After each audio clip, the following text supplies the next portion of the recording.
briefing. Today, you can see that we're somewhere outside of City Hall. We are grateful to our friends here at PBS for hosting us at their educational center at 8710 East 32nd Street.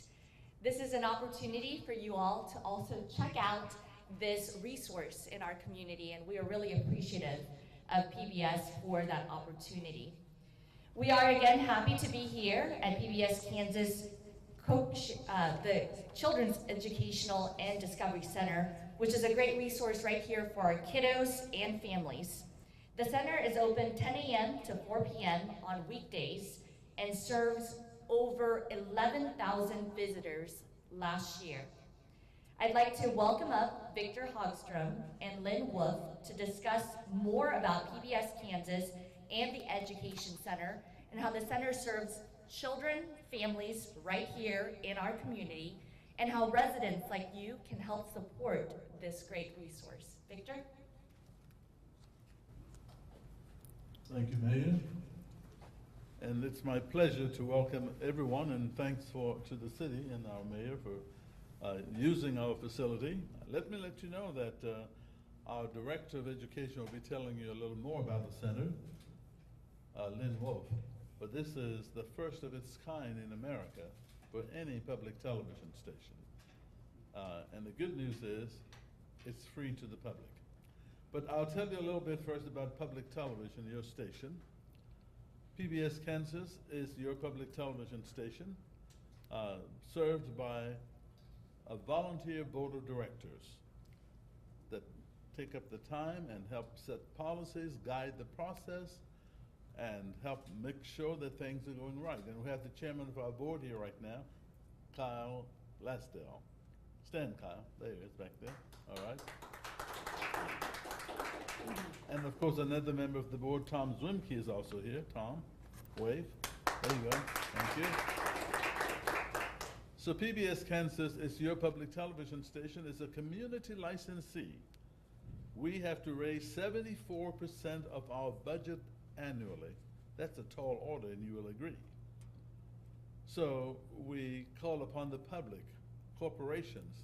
You see, when public television was formed way back in the 60s, it was done so with corporations, individuals, cities, states, and all foundations in mind. Unlike the BBC that receives a TV tax from its public to support the BBC, because when you have a television in England, you pay a tax. In America, it's television on the honor system. So we do it differently here, and we hope that you will keep that in mind for your public television station, because this is a tremendous resource. I sometimes refer to it as the largest classroom, the largest entertainment hall, the largest cultural center in our community that is a valuable asset that many, many communities have their public television stations, and they protect them and support them. So we ask you to please consider this for your PBS Kansas Channel 8. Now, to talk about this special thing that we have here that no other public television station has in America, it's the Children's Education and Discovery Center, the Koshner-Garvey Children's Education and Discovery Center. And we have our Education Director, Lynn Wolf. Thank you, Victor, and thank you, Mary Wu, and everybody for being here. We are so pleased that you're here, and we are so pleased to be an educational resource for Kansas families. The center is based on STEAM learning, so that's science, technology, engineering, the arts, and math. It's also based on interactive discovery stations, as you can see as you look throughout the center. So many ways for kids to learn and learn at how they like to learn. They do role play in our construction corner or our farmer's market. They record video stories and weather forecasts. They design a new train track or a new airport. And they also learn home skills in our little tiger's den. Family interaction is also encouraged, so many families craft, read, and play board games together. Also, we encourage literacy. Every child can take home a book every time they visit. We work on special events. We just did a STEAM Outdoors, so where we took advantage of families just going outside and playing while still working on our topics.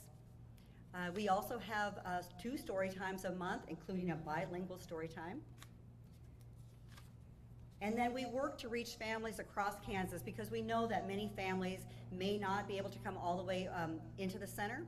So we have a monthly newsletter that includes many activities, and then also a landing page with activities. We use trusted PBS resources, as you can see throughout the center. The kids recognize and know and love these characters, and they love to learn and play with them. So we work to encourage creativity, curiosity, collaboration. We have families that are making new friends and coming back and doing play dates. And then we also seek feedback from our visitors to make sure that we're providing what Kansas families need, and our survey shows that nearly 83% of visitors rate the quality of activities as excellent, and 90% say their children learn something new when they visit the center. So we love that kind of feedback, and we also ask what we need to add, as we're always looking to improve the center. So we encourage everybody to come visit. As you heard, 10 to 4 weekdays. It's free. We've removed barriers, no RSVPs. Just come in and learn and play together as a family. Thank you.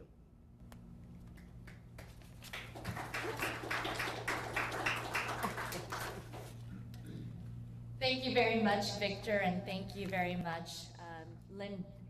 I wanted to just share a couple words because I do believe that public television stations are important. I actually got my television career started when I was a teenager at a public television station, and that station was the Garvey station that no longer is around. So seeing the name Garvey reminds me of my childhood, of having opportunities, and having opportunities that you provide to young people and our youth is critical. So I want to say thank you to PBS Kansas for continuing to be a resource in our community, and the volunteers and donors that are able to help keep the lights on and provide quality programming. So thank you very much. We also want to thank you for your attention in the declaration of our stage 2 of our drought plan. We know that it is not an easy ask for our community and is going to be difficult for each and every one of us.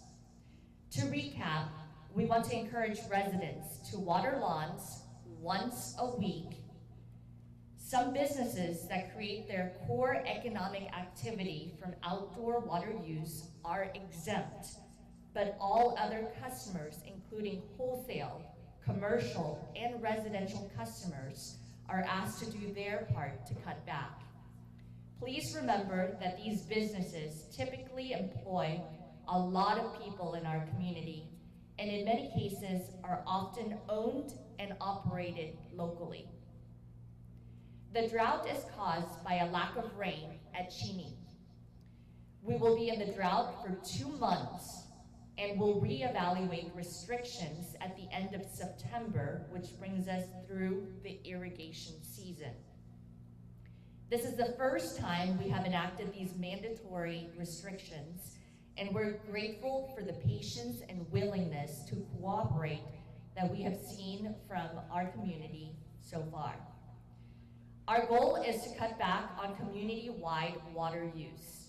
Water is a crucial shared resource, and it's up to all of us to do our part. Finally, I'd like to invite Wichita Fire Department Battalion Chief Jose Ocades for an update on tomorrow's funeral services honoring Ty Vong.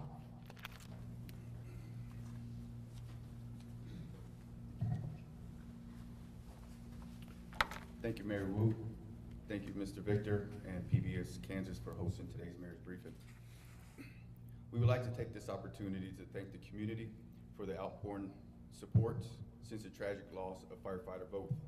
Your messages of condolence, act of kindness, and solidarity have been a great source to the comfort of all of firefighter Voth's family and the Wichita, Newton, and Manhattan fire departments.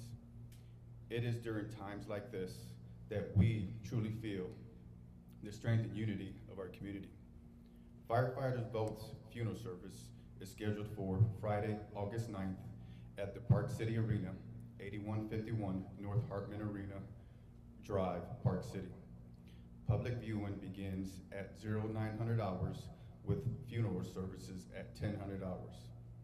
We welcome members of the public to join us in honoring firefighter Vote at the public viewing and funeral services.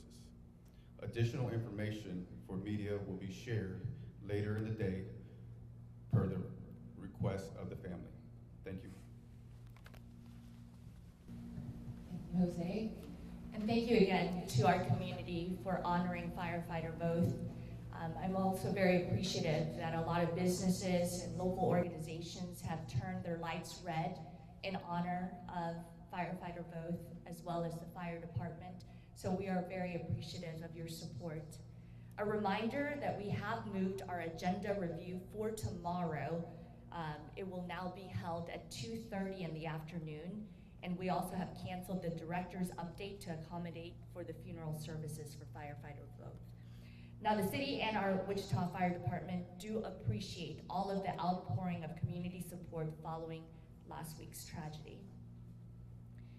Now, I would like to invite you all to tonight's 6 p.m. meeting for the City Council. This will be our third evening time council meeting. We moved to Thursday to accommodate Tuesday's election. Topics tonight include traffic signalization, the city's service contract with SEIU union members, and the annual budget. It's a great opportunity for the community to come out and have their voices heard on the priorities of our community. As you had heard previously, our community-wide survey showed that our top 3 priorities are crime prevention, street maintenance, and economic development, which means jobs. We also added a 4th, which is homelessness. So we asked our community to please come out to our 6 p.m. council meeting to share your thoughts on the budget. And finally, join us next week at our Thursday mayor's briefing on Thursday at 10:45 a.m. for the official Patrol East grand opening and open house. We're excited to officially debut this much needed new patrol station to the community and open the doors for the community to see the new Patrol East substation. And as always, I like to close out with what's happening in our community that is good. This morning, I had the opportunity to do a ribbon cutting ceremony at Culver's Restaurant out in Northwest Wichita. I appreciate that people continue to invest in our community and provide job opportunities. That's economic development. In addition, I just came from the Workforce Center where they're hosting a job fair until 1 p.m. If you're looking for a job in our community, KWCH and the Workforce Center have hosted this job fair for you all. Again, you can visit the job fair at 21st and Amadon in North Wichita. So with that, I will take questions as well as our guests will take any questions. Hey Mayor, has there been any tickets or citations, because of the water restrictions at this moment, or warnings? Thank you for that question. I will have Gary Jansen come up. Thank you, Mayor. Gary Jansen, Director of Public Works and Utilities. So far, this week, we started the water restrictions on Monday. We've issued notices of violation thus far. We're not proactively going out looking for people who are running irrigation systems when they're not supposed to, but we have a reporting system online and through a phone number to our call center for neighbors to report if they see anybody using water when they don't think they should. Some of our staff that we have that are already out, our construction staff, our housing inspectors, are kind of keeping an eye out if they see something, but we're not actively, it's not meant to be punitive, so we're not actively trying to go after people. Our goal here is education of the community and the value we have with conservation community-wide. So we've issued some notices of violation. I don't have that number, but so far no penalties yet. I know it's been early time, but have you had a lot of complaints from the public about people overwatering? Some, yes. I don't know if we knew what to expect. We have not done this before.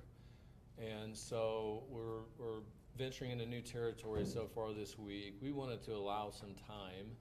I think we did a pretty good job of getting the word out, but you know, it was just last week when we decided to move forward with this, moving full into stage 2. We had talked about maybe a stepped approach and just deemed it necessary because of what's happening with Cheney and the pretty drastic drop we had seen in the previous 30 days. So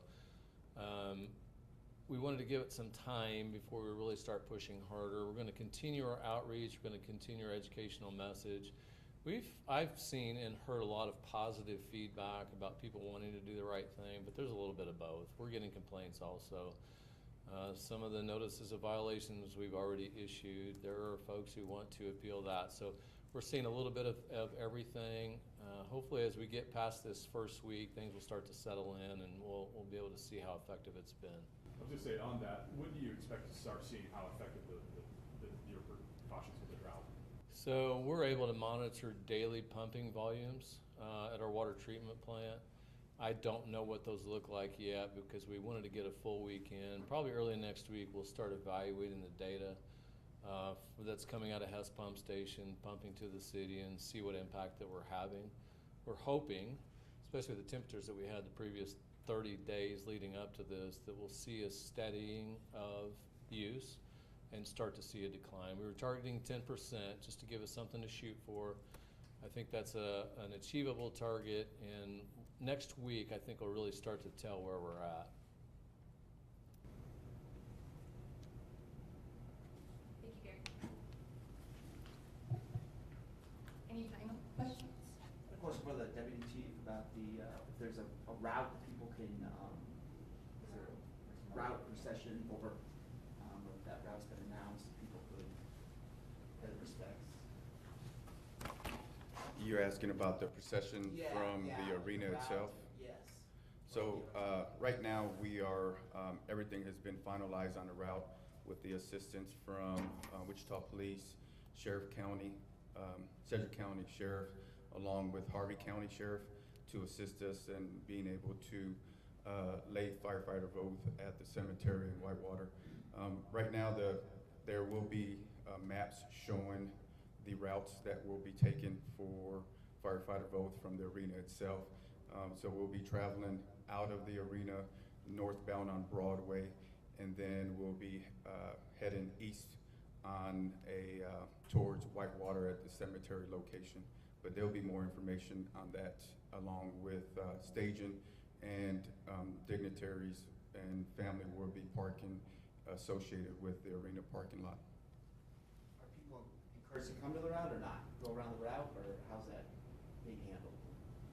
We can't officially deny anybody from attending, so pay tribute to firefighter oath.